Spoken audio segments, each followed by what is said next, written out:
ॐ सहनाववतु सहनौ भुनक्तु सह वीर्यङ्करवावहै तेजस्विनावधीतमस्तु मा विद्विषावहै। ॐ शान्ति शान्ति शान्तिः। यस्य निःश्वसितं वेदाः यो वेदेभ्योऽखिलं जगत् निर्ममेतमहं वन्दे विद्यातीर्थमहेश्वरम्।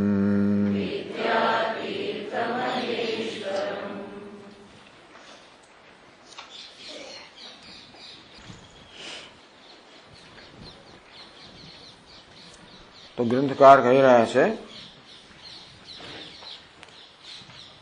કે તત્વજ્ઞાન, મનોનાશ અને વાસનાક્ષય એ જીવન મુક્તિના સાધનો છે અને એ ત્રણેયનો એક સાથે દીર્ઘકાળ સુધી અભ્યાસ થવો જોઈએ. ત્રણમાંથી એકનો જ આપણે અભ્યાસ કરીએ તો એ પોતાનું ફળ આપી શકતા નથી, કારણ કે એ પ્રત્યેક બીજા બેથી પુષ્ટ થાય ત્યારે પોતાનું ફળ આપવા સમર્થ બને છે. એટલે એકને જ આપણે માત્ર એકનો જ અભ્યાસ કરીએ તો બીજા બે નો અભ્યાસ ન કરીએ તો બીજા બેને કારણે આને જે પુષ્ટિ મળે છે એ પુષ્ટિ ના મળે. એટલે કોઈ વસ્તુમાં સામર્થ્ય ના આવે. આમ દાળ ભાત શાક, તો ભાત ને શાક ખાવાથી દાળમાં સામર્થ્ય આવતું હોય, દાળ ભાતને કારણે શાકમાં સામર્થ્ય આવતું હોય, તો પ્રત્યેક અંગ છે કે અવયવ છે એ બીજા બે પાસેથી સામર્થ્ય પ્રાપ્ત કરીને પોતાનું કાર્ય કરવાની ક્ષમતા પ્રાપ્ત કરે. પણ બીજા બેનો આપણે પ્રયોગ ન કરીએ, એકનો જ પ્રયોગ કરીએ તો દરેક વસ્તુ સામર્થ્ય વગરની બની જાય, તેથી પોતાનું કાર્ય કરવા સફળ ન થાય. અને આ ત્રણેયનો એક સાથે અભ્યાસ થવો જોઈએ. એટલું નહીં પરંતુ દીર્ઘકાળ સુધી અભ્યાસ થવો જોઈએ, કારણ કે આ સંસાર સ્થિતિ, સંસાર સંસ્થિતિ, આ સંસારનો જે રોગ છે તો દીર્ઘકાળનો છે, અનાદિકાળથી ચાલતો આવે છે. માટે એ રોગને દૂર કરવા માટે આ ઔષધ કે ઔષધ છે એનો પણ દીર્ઘકાળ સુધી પ્રયોગ થવો જોઈએ. ભાઈ ગ્રંથકારે એમ પણ કહ્યું કે આ ત્રણમાંથી કોઈ પણ એકનો માત્ર અભ્યાસ શક્ય પણ નથી, કારણ કે બીજા બે વગર આ ત્રીજું સંભવિત જ નથી. ટૂંકમાં મનોનાશ અને વાસનાક્ષય હોય તો તત્વજ્ઞાન સંભવિત છે, તેમ તત્વજ્ઞાન મનોનાશ હોય તો જ વાસનાક્ષય સંભવિત છે.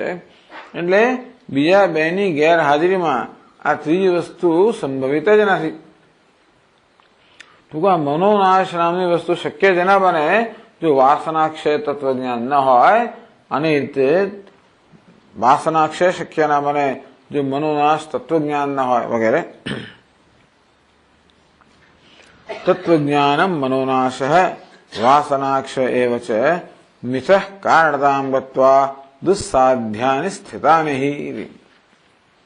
આમ તત્વજ્ઞાન, મનોનાશ અને વાસનાક્ષય એ પરસ્પરનું કારણ બને છે. દરેક જણ બીજા બેને જન્મ આપે, એટલે દરેક જણ એકબીજાને જન્મ આપે એવું થઈ ગયું. ટૂંકમાં ત્રણે ત્રણ સાથે હોય તો જ ત્રણે ત્રણ શક્ય બને. હવે 38મા પાના પર આગળ કહે છે ગ્રંથકાર,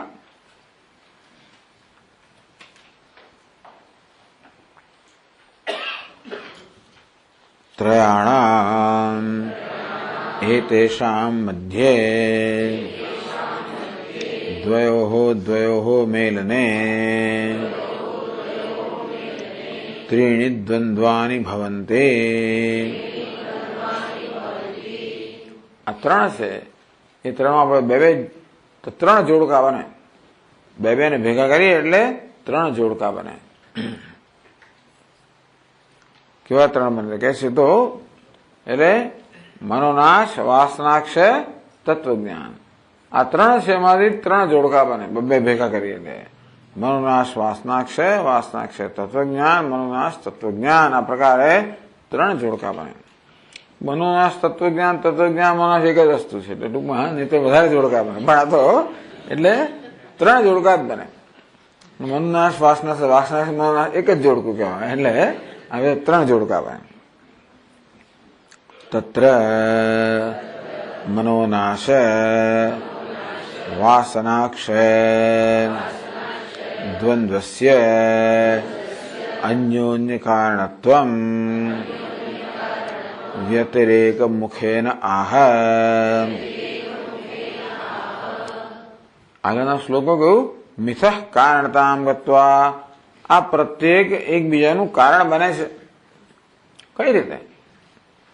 કહેવામાં આવ્યું કે ભાઈ આ ત્રણમાંથી કોઈ પણ એકનો આપણે અભ્યાસ કરી જ ના શકીએ, કારણ કે બીજા બે વગર એકની સિદ્ધિ જ નથી. બે ના હોય તો એક હોય જ ના શકે. એવું કેમ? કારણ કે આ દરેક એકબીજાનું કારણ છે. કઈ રીતે? હવે એટલા માટે દરેક કેવી રીતે એકબીજાનું કારણ છે, એટલે દરેકથી કેવું બીજી વસ્તુ સિદ્ધ થાય. એક હોય તો બીજું હોઈ શકે, એ કઈ રીતે દરેકનો સંબંધ છે એ માટે જે ત્રણ શક્ય જોડકા છે એ જોડકા લઈને આપણે સમજાવે છે. કેવી રીતે? દરેક જોડકામાં પ્રત્યેક સભ્ય છે બીજાનું કારણ કેમ બને છે. તબ તો પહેલું જોડકું લીધું, તત્ર મનોનાશ વાસનાક્ષય દ્વંદ્વસ્ય. મનોનાશ અને વાસનાક્ષય એક જોડકું, દ્વંદ્વ એટલે જોડકું. અન્યોન્ય કારણત્વમ, કે મનોનાશ વાસનાક્ષયનું કારણ છે, વાસનાક્ષય મનોનાશનું કારણ છે. એટલે કે મનોનાશ હોય તો વાસનાક્ષય હોય, વાસનાક્ષય હોય તો મનોનાશ હોય. એ કેવી રીતે? વ્યતિરેક મુખે. વ્યતિરેક એટલે શું? એક ના હોય તો બીજો ના હોય. એટલે મનોનાશ ના હોય તો વાસનાક્ષય શક્ય નથી, વાસનાક્ષય ના હોય તો મનોનાશ શક્ય નથી. આમ કાર્ય કારણ સંબંધ બતાવવા માટે અન્વય વ્યતિરેક છે. એક હોય તો બીજું છે અન્વય, એક નથી તો બીજું નથી વ્યતિરેક. બંને રીતે આપણે એકબીજાનો કાર્યકારણ સંબંધ સમજાવી શકીએ. તો એકના અભાવમાં બીજાનો અભાવ નામ વ્યતિરેક. તે રીતે પણ વ્યતિરેક દ્વારા પણ કાર્યકારણ સમજાવાય કે અન્વય દ્વારા પણ સમજાવાય. તો વ્યતિરેકથી સમજાવે છે. પછીના શ્લોક કહે છે યાવદ વિલીનમ ન મનઃ ન તાવદ વાસનાક્ષયઃ ન ક્ષીણા વાસના યાવત તાવત ચિત્તમ ન શામ્યતે.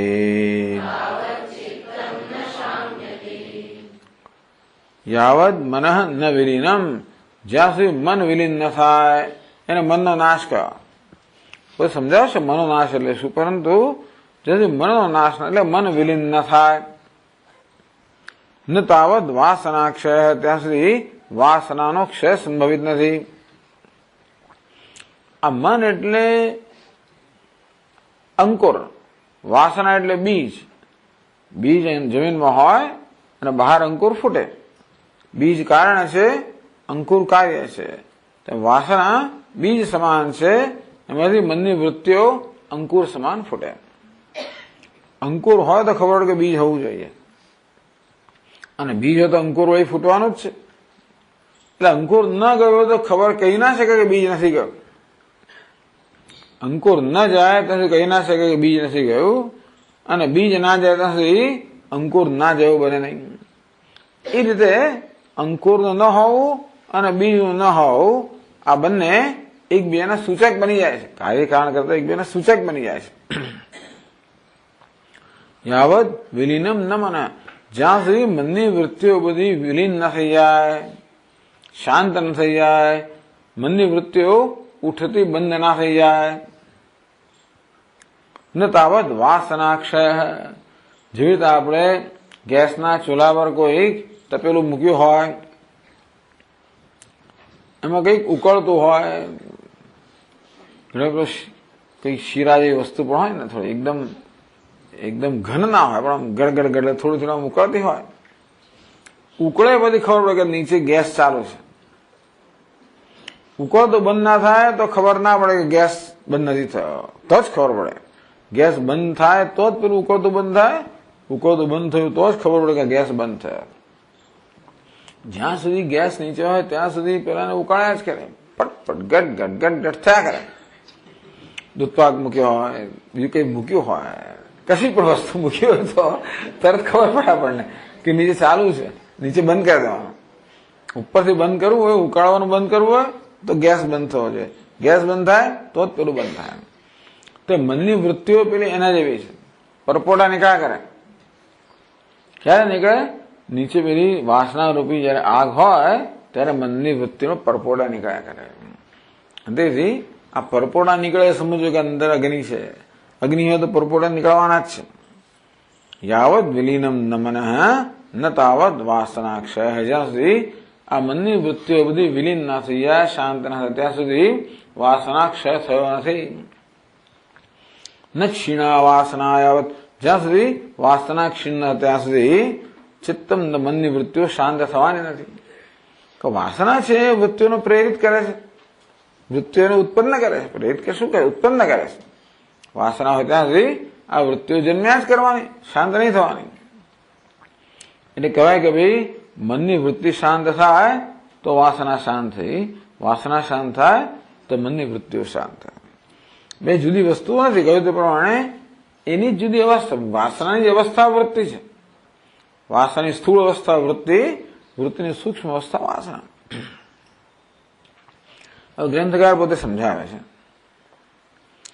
પ્રદીપ જ્વાલા સંતાનવત વૃત્તિ સંતાન રૂપેણ પરિણમમાનમ અંતઃકરણ દ્રવ્યમ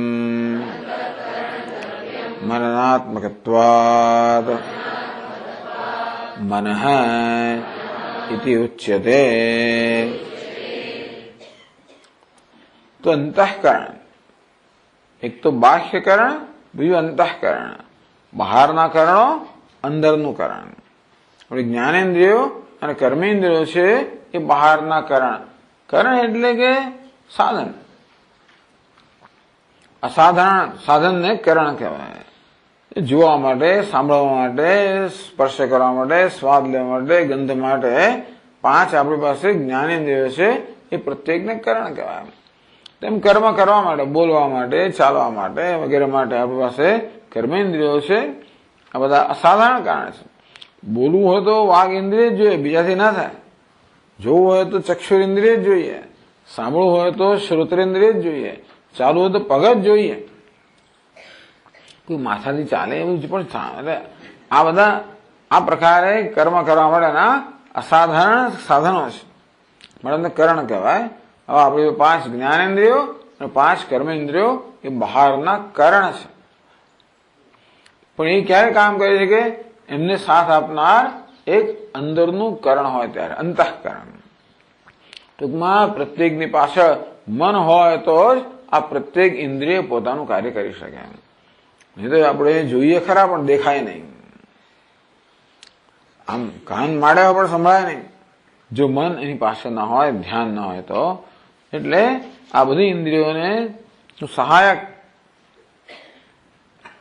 અંદરનું જે કરણ છે એને અંતઃકરણ કહેવામાં આવ્યું. એને મન પણ કહેવાય છે, અંતઃકરણ પણ કહેવાય.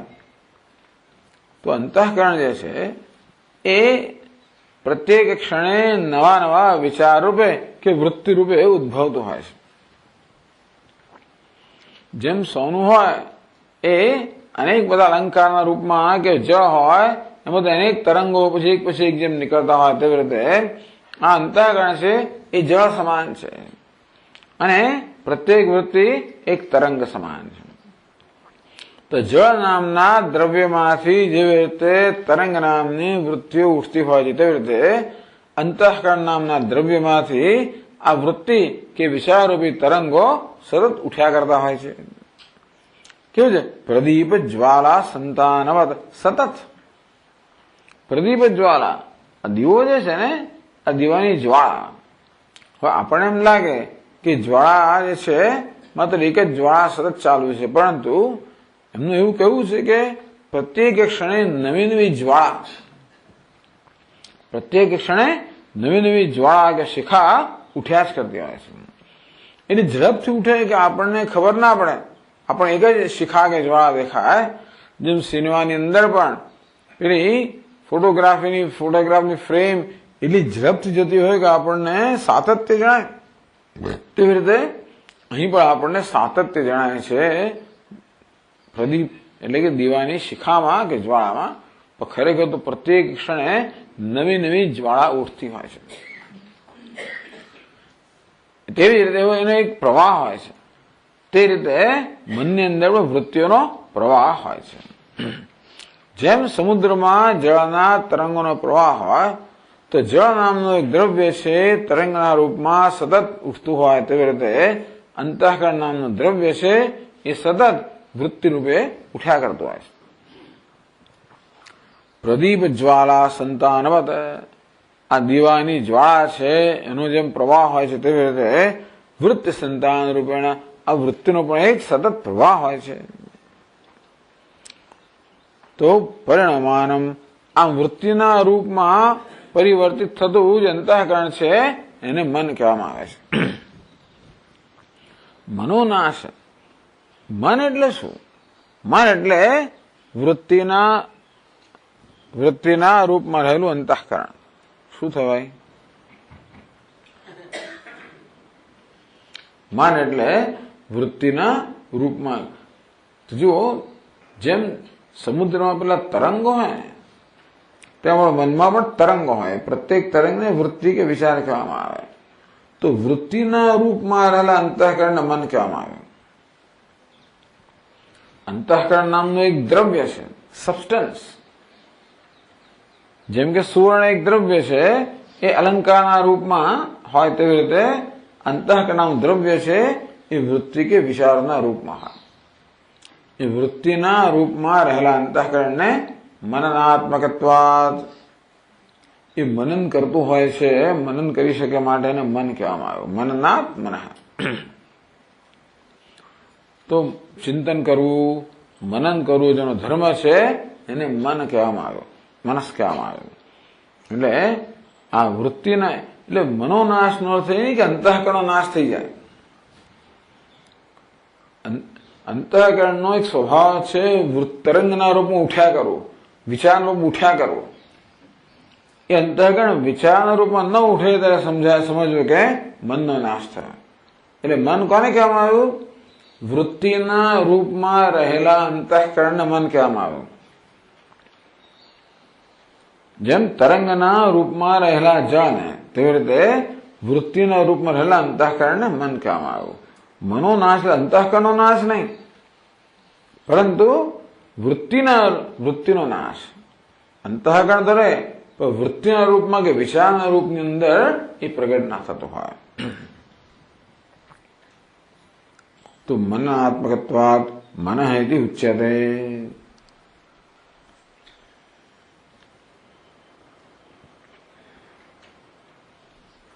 એનો નાશ એટલે કહે છે તસ્ય નાશો નામ વૃત્તિરૂપમ પરિણામમ પરિત્યજ્ય નિરુદ્ધત્વાકારેણ પરિણામ. મનોનાશ શબ્દ છે ને બહુ જ ગેરસમજ ઉત્પન્ન કરે છે. મનોનાશ એ શબ્દ બહુ પ્રચલિત છે, પ્રસિદ્ધ છે. લોકો એમ માને મનોનાશ એટલે મનનો નાશ જ થઈ ગયો. એટલે મનની વ્યાખ્યા કરે કે મનસ શબ્દથી શું કહે છે? અંતઃકરણો બી દ્રવ્ય નહીં, પરંતુ અંતઃકરણ વૃત્તિના આકારનો અંતઃકરણ. મનોનો નાશ એટલે વૃત્તિના આકારનો નાશ, પણ અંતઃકરણનો નાશ નહીં. તસ્ય નાશો નામ વૃત્તિરૂપમ પરિણામમ પરિત્યજ્ય. અંતઃકરણ છે નો સ્વભાવ છે સતત આ વૃત્તિના રૂપમાં પ્રગટ થયા કરવું. એ અંતઃકરણ વૃત્તિના રૂપમાં પ્રગટ ના થાય. પરિણમવું, અંતઃકરણ સતત વૃત્તિરૂપે પરિણમતું હોય. જેમ સોનું અલંકાર રૂપે પરિણમે, જળ તરંગના રૂપમાં પરિણમે, તો મન પણ વૃત્તિના રૂપમાં પરિણમતું હોય સતત. મનોનાશ એટલે એ અંતઃકરણ છે એ વૃત્તિના રૂપમાં પરિણમે નહીં. વૃત્તિરૂપમ પરિણામમ પરિત્યજ્ય, વૃત્તિરૂપ એનું પરિણામ કે ફેરફાર છે એ છોડી દે મન. એને મનમાં કશું ખોવાય છે. મેં કહ્યું તેવી રીતે ચૂલા પર પૂરો ખદબદતું હોય, એનું કારણ શું છે? અગ્નિ છે નીચે. એ અગ્નિ જતો તો ખદબદવાનું બંધ થઈ જાય, તો મન ખદબદ્યા કરે છે, અંતઃકરણ ખદબદ્યા કરે. અંતઃકરણ ખદબદ થયું એટલે વૃત્તિ, વિચાર ઉઠ્યા કરો, ખદબદ થયા કરો. કશીક વસ્તુ અંદર છે જે આ અંતઃકરણને ખદબદવા માટે જવાબદાર છે. એ જતું હોય તો અંતઃકરણ ખદબદ તો બંધ થઈ જાય. એટલે અંતઃકરણનું ખદબદવું એટલે વિચાર આવવા, એક પછી એક વિચાર આવવા, વૃત્તિ ઉઠવી. એટલે એવી જાતની સ્થિતિ થાય કે અંતઃકરણ ખદબદે નહીં, વિચાર રૂપમાં ન ખદબદે. ત્યારે કેવું થઈ જાય? શાંત થઈ જાય. ખદબદ્યા વગરનું રહે, નષ્ટ ના થઈ જાય, ખદબદ્યા વગરનું રહે. જળ જેમ એકદમ શાંત થઈ જાય, એ તરંગના રૂપમાં ખદબદે નહીં. પરંતુ એટલે જળ સામાન્ય રીતે તો પેલો પવન હોય ને, એટલે એમાંથી તરંગો ઉઠ્યા જ કરતા હોય. તે નીચે કશું હોય તો પણ તરંગોને ઉઠાવ્યા કરતો. કલ્પના કરો જળની નીચે કશીક વસ્તુ છે જેને કારણે તરંગો ઉઠ્યા જ કરતા હોય. એ જળને વિક્ષિપ્ત કરનાર, ખલેલ પહોંચાડનાર જે કે પરિબળ હોય, એ પરિબળ શાંત થઈ જાય તો જળ પણ શાંત થઈ જાય. તો જેવી રીતે જળની સપાટી એકદમ શાંત હોય, નિસ્તરંગ, તરંગ વગરનો સમુદ્ર, એ જળની નિસ્તરંગ સ્થિતિ, તે રીતે અંતઃકરણની નિસ્તરંગ સ્થિતિ. અંતઃકરણ પણ નિસ્તરંગ સમુદ્ર જેવું એકદમ શાંત થઈ જાય. એ અવસ્થાને મનોનાશ કહેવામાં આવે.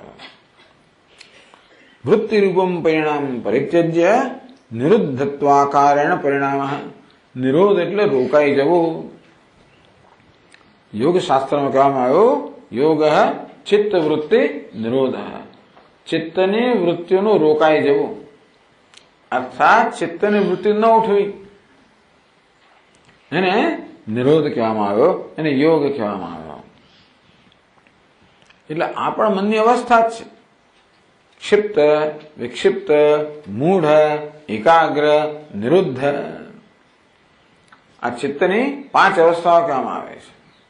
મૂઢ એટલે વિચારો તમોગુણની અંદર હોય તો મૂઢ થઈ જાય. ક્ષિપ્ત, વિક્ષિપ્ત, આમ તો ક્ષિપ્ત એટલે સતત બહિર્મુખ હોય, વિક્ષિપ્ત એટલે ક્યારેક બહિર્મુખ ક્યારેક અંતર્મુખ. એકાગ્ર એટલે બસ એક જ વસ્તુમાં ચિત્ત એક જ વસ્તુમાં લાગી ગયો હોય. અને નિરુદ્ધ એટલે વૃત્તિવિહીન, નિર્વિચાર સ્થિતિ. આ બધી વસ્તુ જાણી લે. નિર્વિચાર સ્થિતિ એટલે થોટલેસ સ્ટેટ. નિર્વિચાર સ્થિતિ એટલે કે આપણું મન જે છે કોઈ વિશેષ પ્રકારનો આકાર કે વિચાર ધારણ કરતું નથી. એવું ક્યારે થાય? એવી જરૂર જયારે ન પડે ત્યારે.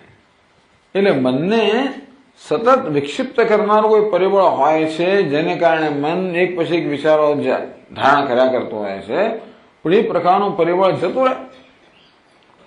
અજ્ઞાન, અવિવેક, વેદાંતિ લોકો એ રીતે એને સમજે. તો અજ્ઞાન કહો, અવિવેક કહો, મૂંઝવણ કહો, અસંતોષ કહો, દુઃખ કહો, અંદર પેટમાં ભર્યું હોય મનના, એટલે પછી ખદબદ્યા કરે, જાત જાતના વિચારો આવ્યા કરે. કામ, ક્રોધ, લોભ, અનેક પ્રકારની બધી વૃત્તિઓ ઉઠ્યા કરે. પરંતુ એ બધી વૃત્તિઓ માટે જવાબદાર જે અજ્ઞાન છે, અવિવેક છે, દુઃખ છે, એ જયારે જેમ એ જતું રહે, જેમ જેમ જતું જાય તેમ તેમ મન શાંત થતું જાય. એ સંપૂર્ણ નષ્ટ થઈ જાય તો મન સંપૂર્ણ રીતે શાંત થઈ જાય. કારણ કે મન શાંતિ જ મનની અવસ્થા છે, એ સ્વભાવ છે. ખરેખર મન તો સાત્વિક સ્વભાવનો છે, સત્વનું બનેલું છે. એટલે એને છંછેડી નહીં તો બિચારું શાંત જ રહે. તો આપણે એને આપણે પાણીમાં કશું ના કરીએ તો જળ શાંત, કાંકરા નાક કરીએ તો પછી તરંગ ઉઠ્યા કરે. તો મનમાં નાક કરીએ હું કરતા છું, ભોગતા છું, દુઃખી છું, ફલાણ, આવી જાતના બધા આપણા સંકલ્પો મનમાં નાક કરીએ એટલે મન બિચારું એક પછી એક વૃત્તિના રૂપમાં ઉઠ્યા કરે. એ જયારે બંધ થઈ જાય તત્વજ્ઞાનના પરિણામે બધું સમજાય તો એને કારણે મનની જે શાંત અવસ્થા છે, જેને નિરોધ અવસ્થા કહે છે, એ પણ અવસ્થા જ છે. આ વૃત્તિ કે વિચાર પણ મનની અવસ્થા છે. તો મન એ વૃત્તિરૂપી અવસ્થાનો ત્યાગ કરીને નિરોધ કે શાંત રૂપી અવસ્થા જે છે એ અવસ્થા સ્વીકારે કે અવસ્થાને પ્રાપ્ત થાય, એને મનોનાશ કહેવામાં આવ્યો. એટલે મનની અત્યંત શાંત અવસ્થા, જેને સમાધિ પણ કહેવામાં આવે કે અત્યંત શાંત અવસ્થા કહેવામાં આવે, નિરોધ કહેવામાં આવે, નિર્વિચાર સ્થિતિ કહેવામાં આવે, એને મનોનાશ કહેવામાં આવે. આવું છે, એવું તમને વળી ક્યાં જોવા મળે? ભાઈ આવી અવસ્થા છે ખરી? મન કોઈ દાડો શાંત બને ખરું? તો કે હા બને. તથા ચ પતંજલિ યોગશાસ્ત્રે સૂત્રયામાસ. તથા જ એટલે એ જ રીતે આ જ વસ્તુ સમજાવતા મહર્ષિ પતંજલિએ પોતાના યોગશાસ્ત્રમાં આ પ્રકારના સૂત્રની રચના કરી. વ્યુત્થાન નિરોધ સંસ્કારયોઃ અભિભવ પ્રાદુર્ભાવો નિરોધક્ષણ ચિત્તાન્વયઃ નિરોધ પરિણામઃ ઇતિ. તો સૂત્ર લખ્યું વ્યુત્થાન. વ્યુત્થાન એટલે ઉઠવું, નિરોધ એટલે સુઈ જવું, શું શાંત થઈ ગયો. વ્યુત્થાન અવસ્થા એટલે ઉઠવાની અવસ્થા. સમાધિ ઉઠ્યો, સમાધિ ઊંઘી નથી ગયો પણ જાણે કે આપણે ઊંઘની અવસ્થા કહીએ ધારો કે, તો નિરોધ એટલે ચિત્તની શાંત અવસ્થા, સમાહિત અવસ્થા, સમાધિની અવસ્થા. અને વ્યુત્થાન એટલે માંથી ઉઠવું. તો બે પ્રકારની સ્થિતિ હોય, ક્યાં તો ચિત્ત છે એ સમાહિત હોય, શાંત હોય, નિરુદ્ધ હોય, અથવા ચિત્ત ઉઠેલું હોય, પ્રવૃત્ત હોય. ચિત્તની નિવૃત્તિ અવસ્થા, પ્રવૃત્તિ અવસ્થા. વ્યુત્થાન એટલે પ્રવૃત્ત, નિરોધ એટલે નિવૃત્ત. તો આ તો મારી ભાષાંતર છે પણ સમજવા માટે. અંતઃકરણની બે અવસ્થા, જેમ જળની પેલી એક શાંત અવસ્થા, નિસ્તરંગ અવસ્થા, અને બીજી તરંગાયિત અવસ્થા.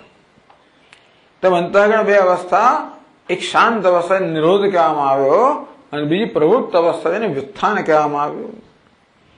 વ્યુત્થાન નિરોધ સંસ્કાર આવ્યો, આ બંનેના સંસ્કાર હોય. સંસ્કાર એટલે સૂક્ષ્મ અવસ્થા.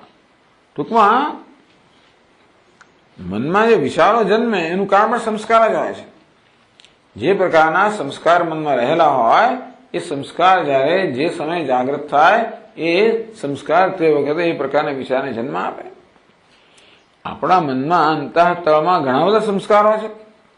સમુદ્રના જળમાં ઘણું બધું હોય. જે વસ્તુ જે વખતે બહાર આવે, એક માછલી દેખાય, વેલ દેખાય, બીજું દેખાય, ત્રીજું દેખાય, એવું તો મનમાં અનેક સંસ્કારો હોય.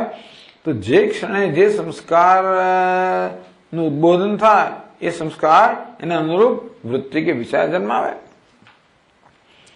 તો તેવી રીતે એક નિરોધના પણ સંસ્કાર છે. આપણે એવો સંસ્કાર પાડીએ આપણા ચિત્તમાં કે ચિત્ત શાંત થઈ જાય. એમ ચિત્તમાં શાંતિના, નિરોધના, નિસ્તરંગતાના સંસ્કાર પાડીએ. એ સંસ્કાર પ્રબળવાનો તો ચિત્ત એમ જ જતું રહે.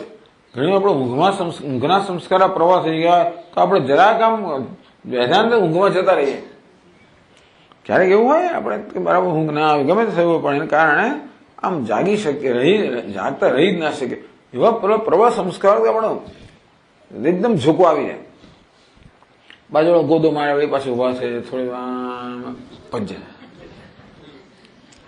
એ શું છે? ઊંઘના સંસ્કાર. સંસ્કારનું દ્રષ્ટાંત આપ્યું. તેવી રીતે ઘણી વાર સમાધિના સંસ્કાર આપણે સાંભળે રામકૃષ્ણ પરમહંસ વગેરે મહાપુરુષો માટે એવું કહેવાતું તને જરા કંઈક થાય ને એકદમ અંદર પહોંચી જાય એ છે ને સમાધિના કે એ બધા છે નિરોધના સંસ્કાર. એ મનમાં એવા પ્રબળ સંસ્કાર છે કે બીજા પ્રબળ સંસ્કાર જો ન હોય તો એ સંસ્કાર મનને ખેંચીને ત્યાં જ લઈ જાય.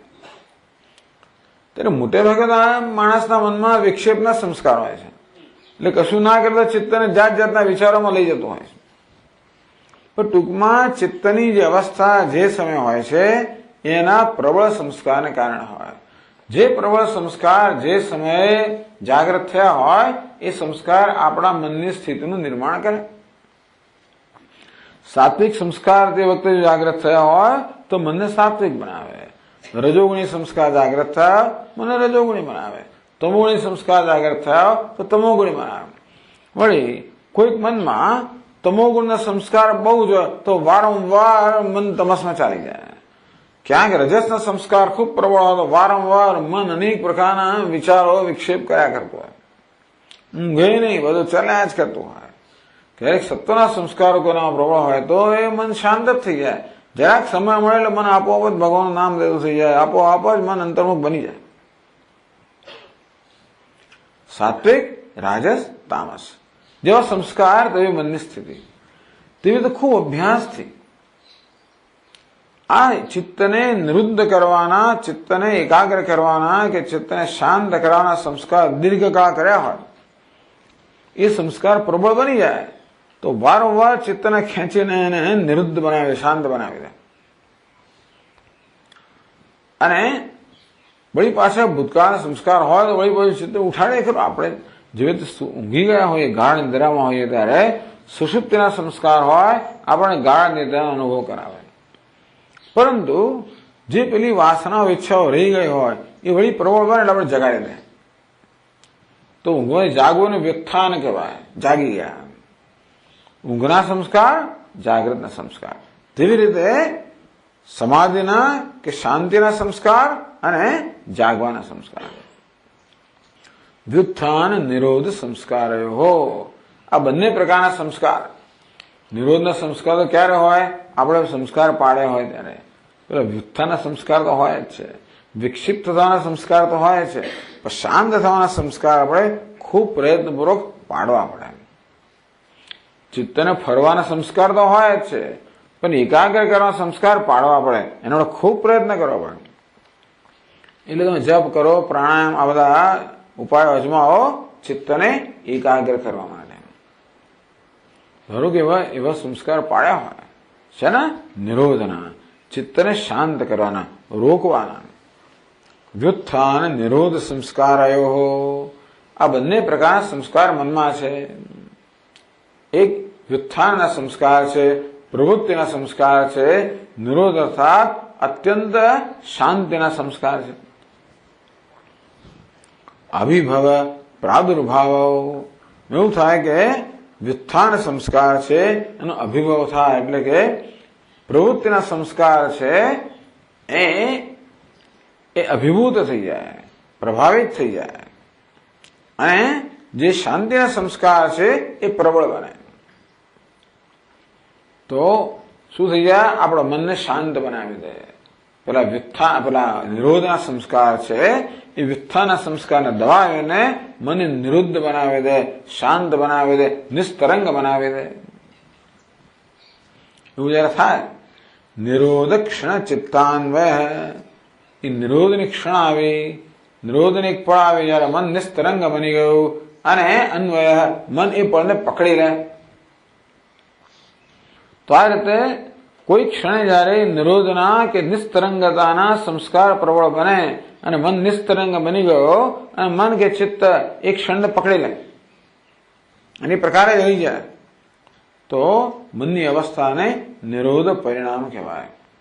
એટલે મન જયારે ક્ષણ માટે એ પ્રકારનું બની જાય, એ ક્ષણ રહેવું જોઈએ.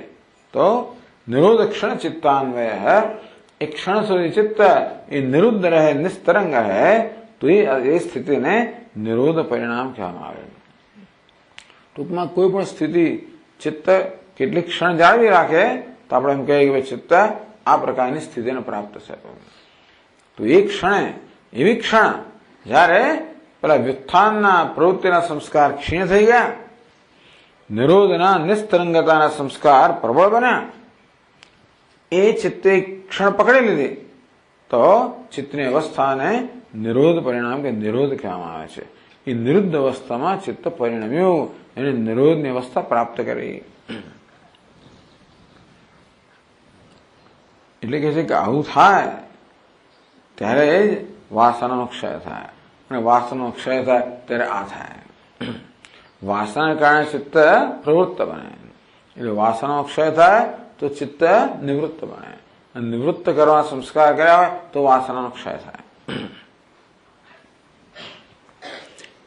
તો ગ્રંથકાર સમજાવે છે આ સૂત્ર પોતે જ, વ્યુત્થાન સંસ્કારા અભિભૂયન્તે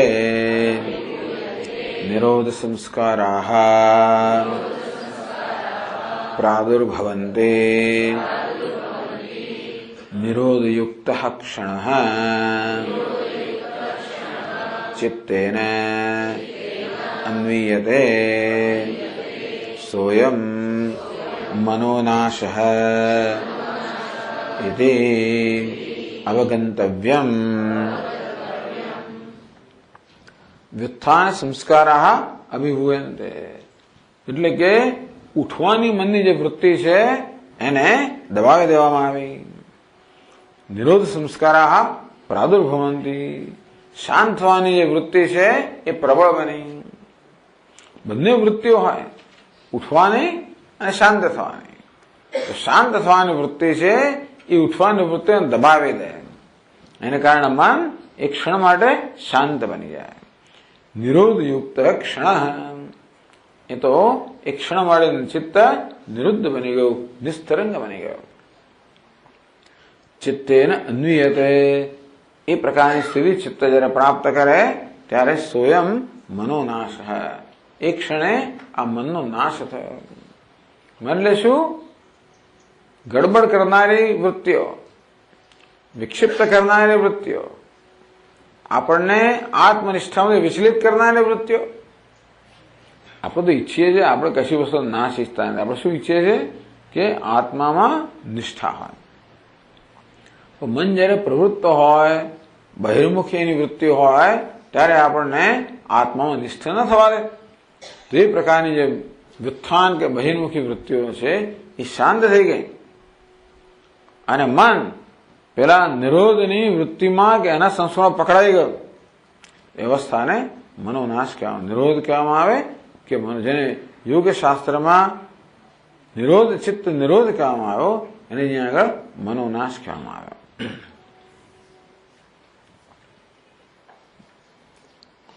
તો આપણો મનોનાશ વાસના આ બે જોડકું બતાવે છે. મનોનાશ કોને કહેવાય સમજાયું, વાસના કોને કહેવાય સમજાવે છે. તો વાસના સમજાવે છે. પૂર્વાપર પરામર્શમંતરેણ સહસા ઉત્પદ્યમાનસ્ય ક્રોધાદિવૃત્તિ વિશેષસ્ય હેતુઃ ચિત્તગતઃ સંસ્કારઃ વાસના પૂર્વપૂર્વાભ્યાસેન ચિત્તે વાસ્યમાનત્વાत्. તો વાસના કોને કહેવાય? પેલા મન કોને કહેવાય સમજાયું, વૃત્તિના રૂપમાં વાસના કોને કહેવાય સમજાવે છે. પૂર્વાપર પરામર્શમંતરેણ સહસા ઉત્પદ્યમાનસ્ય ક્રોધાદિ વૃત્તિ વિશેષસ્ય. મુખ્યત્વે અહીંયા વાસના ક્ષય જે કહેવામાં આવ્યો એ પણ નકારાત્મક વૃત્તિઓને જન્મ આપવાની વાસનાનો ક્ષય. સાત્વિક, રાજસી, તામસી આ બધી વૃત્તિઓ હોય ને, તો રજોગુણી તમોગુણી વૃત્તિઓને જન્મ આપનારા જે સંસ્કાર છે એનો આપણે ક્ષય કરવા ઈચ્છીએ મુખ્યત્વે. ભાઈ મન સાત્વિક બને ત્યારે જ્ઞાનથી સત્વની પણ ઉપર એ જુદી વાત છે, પરંતુ આ રજોગુણ ને તમોગુણનો તો દબાવવું જ પડે સત્વથી. એ બીજા કશાથી ન થાય. આપણે તો ત્રણેય ગુણથી પર થવાનું છે, બરાબર છે. ત્રૈગુણ્ય વિષય નિસ્ત્રૈગુણ્યો ભવાય હેરજંતુ નિસ્ત્રૈગુણ્ય બન. ત્રણેય ગુણથી પર થા, પણ માત્ર વિવેકથી 3 ગુણથી પર થવાતું નથી. રજોગુણ ને તમો ગુણથી તો આપણે પ્રયત્નપૂર્વક પર થવાનું. એના માટે તો કર્મ જોઈએ. પછી જયારે મન સાત્વિક બને ત્યારે જ્ઞાનથી આપણે સત્વથી પર થઈએ. એટલે સત્વથી પર થવાનું સાધન છે જ્ઞાન. પરંતુ રજસ તમસથી પર થવાનું સાધન યોગ.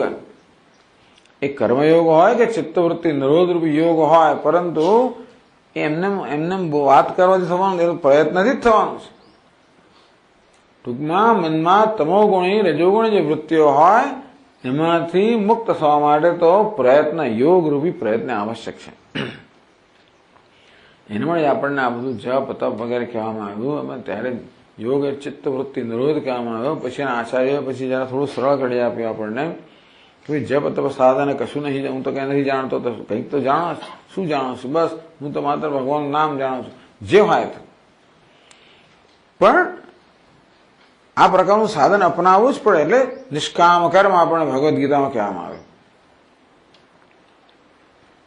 નિષ્કામ કર્મથી આપણે આ તમોગુણ રજોગુણ વગેરે વૃત્તિઓને હટાવીને ત્યાં આગળ સાત્વિકતા સ્થાપિત કરીએ છીએ. નિષ્કામ કર્મથી આપણે આપણા મનને સાત્વિક બનાવીએ. તો યજ્ઞાનામ જપ યજ્ઞોસ્મી, બધા યજ્ઞમાં જપ યજ્ઞ શું? એ જપ એટલે ભગવાનની ભક્તિ કહેવામાં આવે.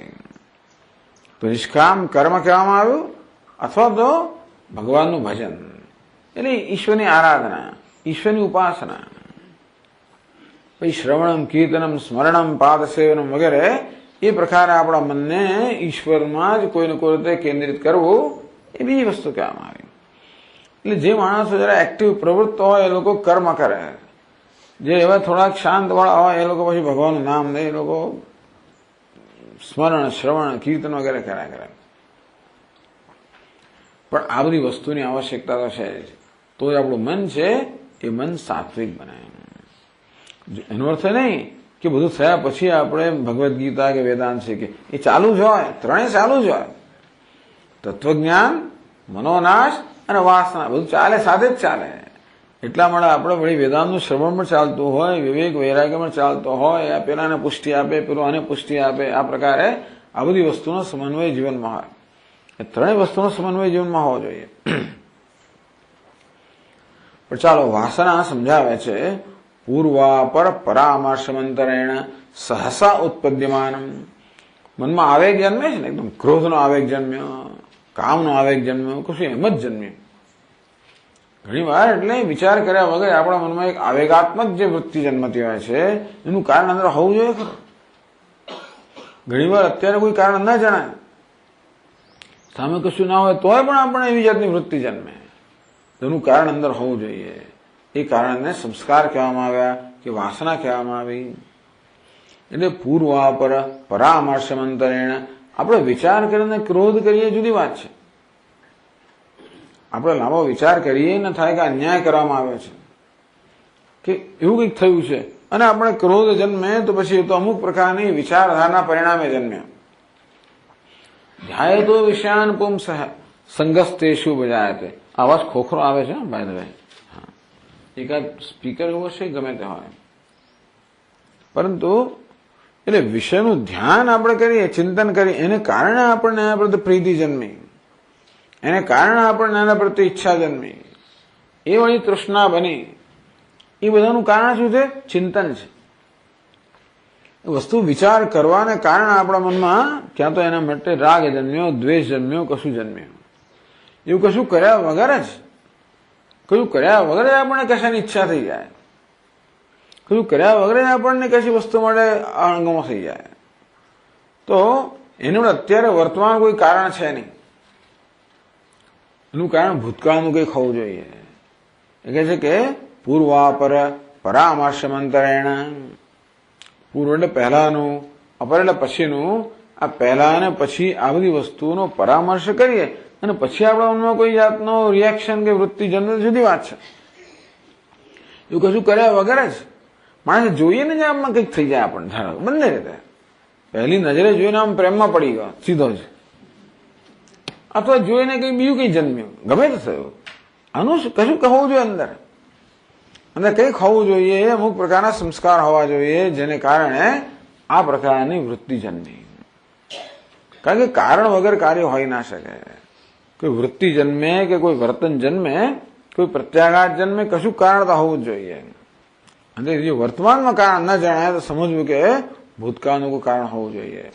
એ સંસ્કાર અંદર હોવા જોઈએ, બીજ હોવું જોઈએ, જે બીજ આ પ્રકારની વૃત્તિને જન્મ આપતો હોય. પૂર્વાપર પરામર્શમંતરેણ સહસા ઉત્પદ્યમાનસ્ય, સહસા એકદમ જ ક્રોધાદિ વૃત્તિ વિશેષસ્ય, ક્રોધ જન્મે એકદમ. ઘણી વાર બાળકોમાં જો એકદમ જ આમ ફેંકી દે, આમ એકદમ કઈ થઈ જાય, માણસ ફેંક કરે, કંઈક થયું હશે અંદર. પેલું કૂતરું એકદમ દોડવા મળે, આપણા બેઠો એકદમ કંઈક થયું અંદર, ખબર નહીં પડે એનું કારણ શું, એટલે અંદર જ કંઈક થઈ રહ્યું છે. બહારથી કોઈ પરિબળ હોય ને કે ઘોંચ પૂરણ કોઈ દોડે જુદી વાત છે, પણ ઘણી વાર એમને જાતે જ થતું હોય છે. કોઈ બહારના કારણ વગર જયારે આ થતું હોય ત્યારે સમજવું કે એના સંસ્કાર અંદર છે. ક્રોધાદિ વૃત્તિ વિશેષસ્ય હેતુ ચિત્તગત સંસ્કાર વાસના. તો આ પ્રકારની અચાનક આ વૃત્તિઓનો અચાનક જન્મ આપવા માટે જે પ્રકારના સંસ્કાર ચિત્તમાં રહેલા છે એ સંસ્કારને વાસના કહેવામાં આવે છે. એને સંસ્કાર કહો કે વાસના કહો. હવે એની વાસના કેમ કહેવામાં આવી? પૂર્વભ્યાસેન ચિત્તે વાસ્યમાનત્વાત. એકની એક જ વસ્તુનો વારંવાર વિચાર કરવામાં આવ્યો હોય, વારંવાર અભ્યાસ કરવામાં આવ્યો હોય, પછી એ જોઈએ ને તરત થઈ જાય. ભૂતકાળની અંદર શક્ય છે કે આપણે વિચાર કર્યો હોય કોઈ વ્યક્તિ વિશે, કોઈ વ્યક્તિનો આપણને કેટલીક વાર અનુભવ થયો હોય, દર વખતે અનુભવ એવો થયો કે ભાઈ આ વળગશે, ભાઈ આ આમ કરશે, અથવા તો આ આપણને સારો પણ અનુભવ થયો હોય કે ગમે તેવો અનુભવ થયો હોય. એ વૃત્તિને પછી તમે વ્યક્તિને જુઓ કે વિચારના તરત જ આપણા મનની અંદર પછી આવા વિચાર કરીએ જ નહીં કે ભાઈ આ, એટલે પેલા કે ભાઈ દરેક તમે જયારે વ્યક્તિને મળો ત્યારે વ્યક્તિ નવી છે, પણ આપણે તો પેલી જૂના આપણા મનની અંદર એ પ્રકારે જ રિએક્ટ કરીએ, પ્રત્યાઘાત દર્શાવીએ. કેમ? કારણ કે અત્યારે વર્તમાનમાં કોઈ પરામર્શ થયો નથી.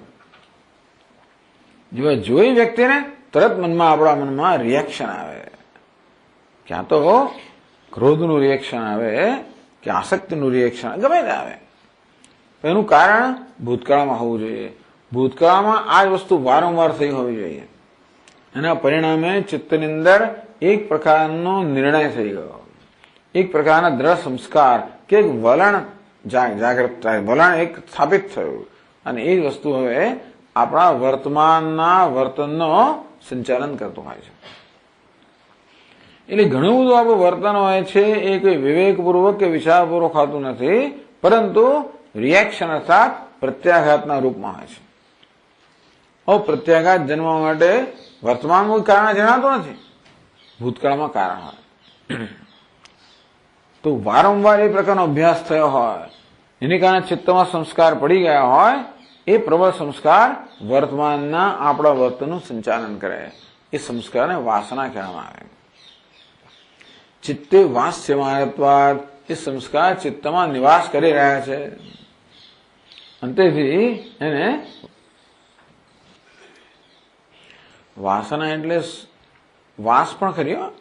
વાસના શબ્દનો અર્થ નિવાસ પણ થાય અને વાસ એટલે ગંધ એવો પણ થાય. આપણા ચિત્તને એક પ્રકારની ગંધ પ્રદાન કરતું હોય છે, એટલે પણ વાસના તો આપણા ચિત્તમાં નિવાસ કરતું હોય.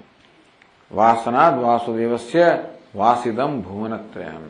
ભગવાન નિવાસ કરવાથી સમગ્ર જગતમાં સમગ્ર નિવાસિત વાસિત થયું, સુગંધિત થયું એમ કહેવાય.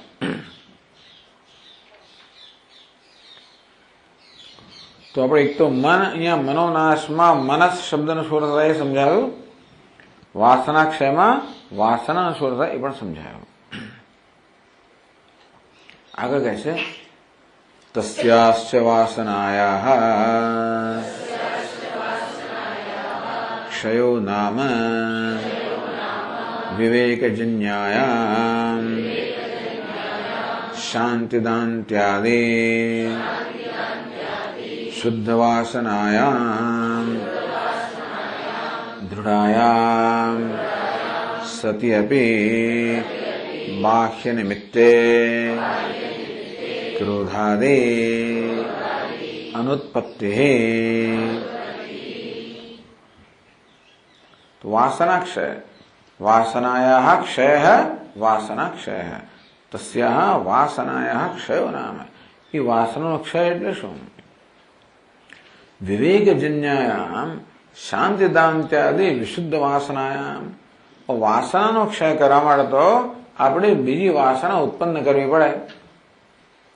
નકારાત્મક વાસનાનો ક્ષય કરવા માટે આપણે હકારાત્મક કે વિધેયાત્મક વાસના છે એ જન્માવી પડે. જેમ પેલી ચિત્તની વૃત્તિ જે છે તરંગો એને શમાવવા માટે યોગનો આપણે અભ્યાસ કરવો પડે. તેવી રીતે આ નકારાત્મક જે વાસનાઓ કે વૃત્તિઓ ટેન્ડન્સી અંગ્રેજીમાં કહેવાય, વૃત્તિ પણ કહેવાય.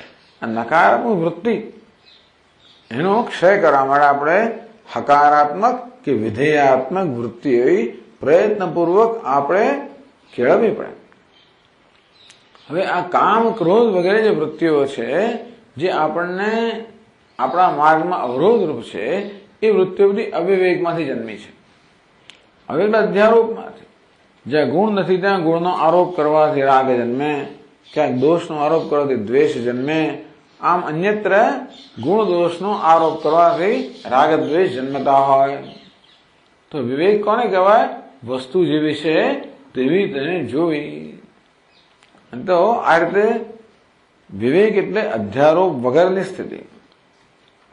તો આપણે મનમાં જોયું કે આ વસ્તુમાં આસક્તિ હોવાનું કારણ તો આપણે કલ્પેલા ગુણો છે. આ વસ્તુમાં દ્વેષ હોવાનું કારણ તો આપણે કલ્પેલા દોષ છે. આ ગુણ દોષ તો આપણે કલ્પેલા છે. તો વિવેકપૂર્વક આપણે એ જે છે તે પ્રકારે નજર કરીએ તો પછી પેલા રાગ અને દ્વેષ છે એ દૂર થાય. એટલે કહ્યું કે વિવેક જન્યાયામ શાંતિદાન્ત્યાદિ શમ દમ ઉપરમ જે આપણને સમાધિ ષટક સંપત્તિ કહેવામાં આવે એ વિવેકથી પ્રાપ્ત થાય. દોષ દૃષ્ટ્યા મુહુર્મુહુ. જ્યાં ગુણનું દર્શન કરવાને કારણે આસક્તિ જન્મી હોય ત્યાં દોષનું દર્શન કરવાથી આસક્તિમાંથી મન મુક્ત થાય. અને પ્રતિપક્ષ ભાવના કહો, વિવેક કહો, આ પ્રકારે એવું કરવાથી શુદ્ધ વાસનાયામ દૃઢાયામ. એ શુદ્ધ વાસના શમ દમ અમાનિત્વમ અદંભિત્વમ અહિંસા શાંતિ આર્જવમ બધા સદગુણો છે. તો આપણે પ્રયત્નપૂર્વક એ બધા ગુણો કેળવીએ. એ તો ચર્ચા તો આવશે જ, પણ આ તો અત્યારે આપણને એક ખ્યાલ આપે છે. એ પ્રકારના ગુણ આપણે પ્રયત્નપૂર્વક વિકસાવીએ અને એ ગુણને વૃત્તિને પ્રબળ બનાવીએ તો એનાથી વિરુદ્ધ જે દુર્ગુણ છે એની વૃત્તિ ક્ષીણ થતી જાય.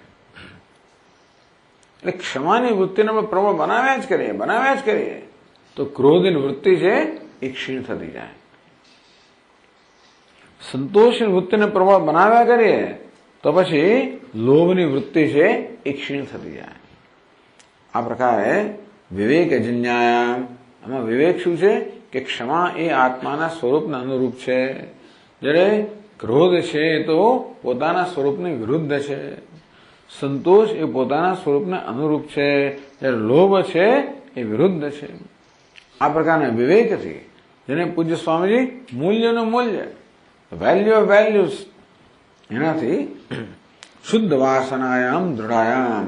જે શુદ્ધ વાસના છે એને દ્રઢ બનાવીએ. એટલે એ સાત્વિક વાસના તો છે, તો રજોગુણી તમોગુણી વાસનાઓ જે છે એને આપણે ક્ષીણ બનાવીએ સાત્વિક વાસનાઓથી. તો શું થાય? સતી એવી બાહ્ય નિમિત્તે. પછી તો બહાર કારણ હોય, કોઈ આપણું અપમાન કરે,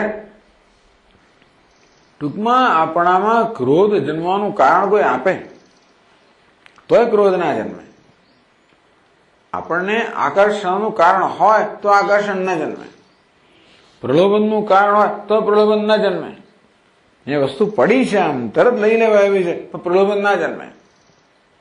ગુલાબનું સામે જ છે, મોં મુકાયો છે, પણ તો પણ આપણે પ્રલોભન ના જન્મે. સતી અભી બાહ્ય નિમિત્તે, આપણામાં એ પ્રકારની ઉત્તેજના થવાનું નિમિત્ત બહાર છે, છતાં પણ આપણે ઉત્તેજિત ન થઈએ. ક્રોધાદિ અનુત્પત્તિ, આ પ્રકારની સ્થિતિ મન જયારે પ્રાપ્ત કરતા આપણે એને વાસના ક્ષય કહીએ. એટલે સમજી લો, વાસના ક્ષય એટલે શું, મનોનાશ એટલે શું. હવે અત્યારે શું કહે છે, આ મનોનાશ અને વાસના ક્ષય એ જોડકું છે, એ બંને સાથે જોઈએ, પરસ્પર સહાય કરનારા છે, પરસ્પર કારણભૂત છે. એક હોય તો બીજું હોય, અને બીજું હોય તો એક હોય, એક ના હોય તો બીજું પણ ના હોય. એ આગળ કહે છે, તત્ર મનોનાશ અભાવે વૃત્તિષુ ઉત્પદ્યમાનાસુ કદાચિત બાહ્ય નિમિત્તેન ક્રોધાદિ ઉત્પત્તેઃ નાસ્તિ વાસના ક્ષયઃ. હવે આપણે મનોનાશ માટે પ્રયત્ન ના કર્યા હોય, એટલે મનમાં વૃત્તિ ઉઠ્યા કરતી હોય, અને આપણે એ વૃત્તિઓને શાંત કરવા માટેનું પરિબળ જન્માવ્યું ના હોય. આમ આપણે એવું એક નવું બળ જન્માવીએ કે આમાં આમ શાંત થઈ જાય, એવું ન તો મન તો ગડબડ કર્યા જ કરવાનું છે.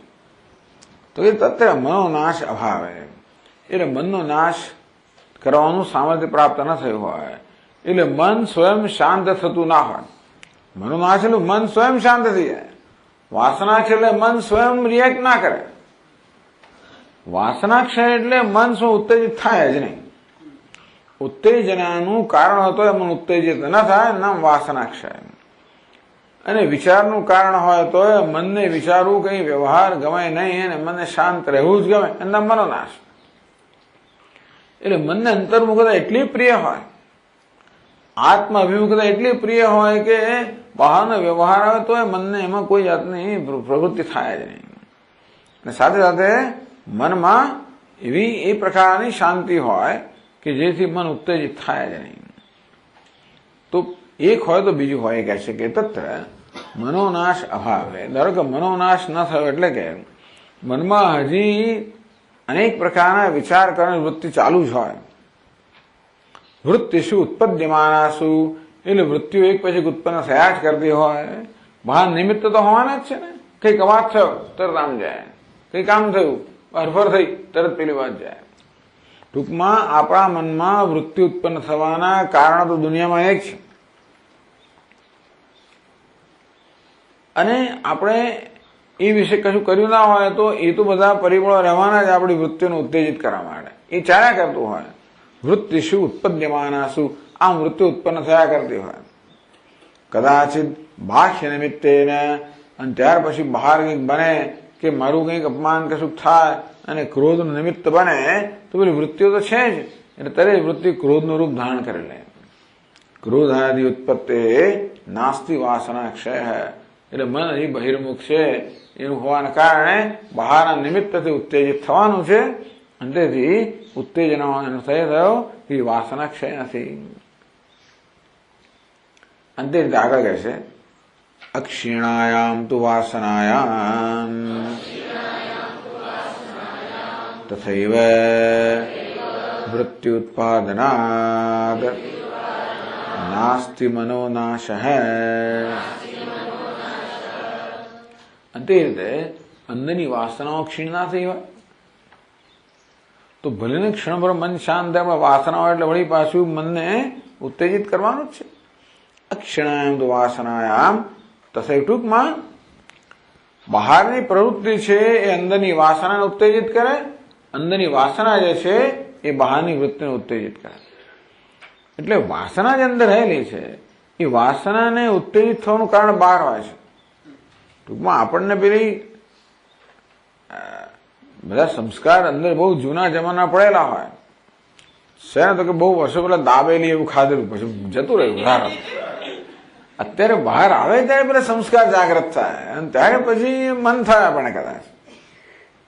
નાનપણમાં પેલા બધા જામફળનું એવું ખાધેલું હોય, અહીંયા ફરતા ફરતા જામફળની વાડી છે, તરત પેલા સંસ્કાર જાગૃત. એટલે અંદરને જાગૃત કરનારા સંજોગો બહાર હોય, એ અંદર રહી ગયા હોય સંસ્કાર, તો બહારના પેલા જામફળ છે એ સંસ્કાર જાગૃત કરશે. અંદર સંસ્કાર હશે તો મને બહાર જામફળ જોવા લઈ જશે. બંને વસ્તુ કરે. પેલા હોય સંસ્કાર જાગૃત કરે, આ સંસ્કારો પ્રવૃત્તિ જાગૃત કરે. અંદર એ સંસ્કારો તો મનને શાંત ના થવા દે, અને મન ફર્યા કરતું હોય તો સંસ્કારને ઉત્તેજિત કર્યા જ કરે. આ રીતે આ વૃત્તિ એને બહારના જગત સાથે સંપર્ક છે. આ વાસના જે છે એ અંદર જે સંસ્કારના રૂપમાં છે. બહારની વસ્તુ સંસ્કારને ઉત્તેજિત કરે, સંસ્કાર છે એ બહાર પ્રવૃત્તિને જાગૃત કરે. એટલે એકના અભાવમાં બીજું ના હોય એ કહેવા માંગે છે. અક્ષીણાયામ તો વાસનાયામ, આ વાસના ક્ષીણ ના થઈ હોય તો તથે વૃત્તિ ઉત્પાદનાત, એ નવી વાસનાઓ વૃત્તિ ઉત્પન્ન કર્યા કરે તો પછી નાશથી મનોનાશ, તો મન શાંત થવું શક્ય નથી. મન શાંત હોય તો વાસનાને પ્રોત્સાહન મળે, અને વાસના હોય તો મનની અશાંતિને પ્રોત્સાહન મળે. અને બંને પ્રયત્નો સાથે થવા જોઈએ, મનને શાંત કરવા માટેના અને વાસનાને ક્ષીણ કરવા માટેના. પ્રયત્નો જુદા જુદા એટલા માટે કહે છે, મનને શાંત કરવા યોગ જોઈએ, અને આને માટે બીજા પ્રકારની આવી શુદ્ધ વાસનાઓ જોઈએ. આ રીતે મનોનાશ અને વાસના ક્ષય કેવા પરસ્પર કારણભૂત છે એ બતાવે. તેમ તત્વજ્ઞાન, મનોનાશ દરેક જોડકાનું જુદું બતાવે છે. આપણે આગળ ચર્ચા કરશું. ઓમ પૂર્ણમદ પૂર્ણમિદમ પૂર્ણાત પૂર્ણમુદચ્યતે પૂર્ણસ્ય પૂર્ણમાદાય પૂર્ણમેવાવશિષ્યતે. ઓમ શાંતિ શાંતિ શાંતિ. શંકરં શંકરાચાર્યં કેશવં બાદરાયણં સૂત્રભાષ્યકૃતૌ વંદે ભગવन्तૌ પુનઃ પુનઃ. ઈશ્વરો ગુરુરાત્મેતિ મૂર્તિભેદવિભાગિને વ્યોમવદ્વ્યાપ્તદેહાય દક્ષિણામૂર્તયે નમઃ. ઓમ શાંતિ શાંતિ શાંતિ. હરિ ઓમ. શ્રી ગુરુભ્યો નમઃ. હરિ ઓમ.